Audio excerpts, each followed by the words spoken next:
स्थापायची आहे विधान परिषद. बघा, काही राज्यामध्ये विधान परिषद आहे, परंतु विधान परिषदेची निर्मिती का झाली तर शासकीय समतोल राहावा या कारणानं विधान परिषदेची निर्मिती झालेली आहे. परंतु ही विधान परिषदेची निर्मिती करत असताना फक्त या 7च राज्यामध्ये विधान परिषद आहे विद्यार्थी मित्रांनो. आणि सगळ्यात महत्त्वाचं म्हणजे आता एखाद्या राज्यामध्ये जर विधान परिषद आपल्याला निर्माण करायची असेल तर त्याच्यासाठी एक अट आहे. ती अट आहे म्हणजे अशी की जी विधानसभा आहे त्या विधानसभेमधल्या जो काही उपस्थित सदस्य आहेत त्यांच्या 2/3 बहुमतानं ते विधेयक मंजूर होणं गरजेचं आहे. आणि असं विधेयक मंजूर झालं तर ते कुठे पाठवायचं? संसदेकडे पाठवायचं.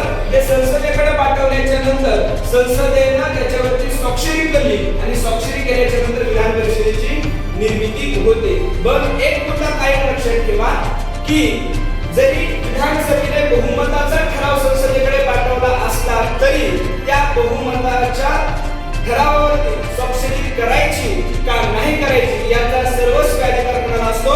तो संसदेला असतो. विधान परिषद निर्माण करायची आहे का नाही याचा सर्वोच्च अधिकार कोणाला असतो? संसदेला. कारण यांनी बहुमताने जर ठराव मंजूर करून दिला असला तरी तो संसदेवरती कसा नसतो? बंधनकारक नसतो विद्यार्थी मित्रांनो. आणि त्याची सदस्य संख्या पाहायला गेलं तर भारतीय राज्यघटनेमध्ये असं सांगितलेलं आहे की 40 पेक्षा कमी सदस्य संख्या नसावी आणि जास्तीत जास्त किती असावी तर विधानसभेच्या एकूण सदस्य आहे त्याच्या 1/3 इतकी सदस्य संख्या पाहिजे आहे. अशा प्रकारे ही काय आहे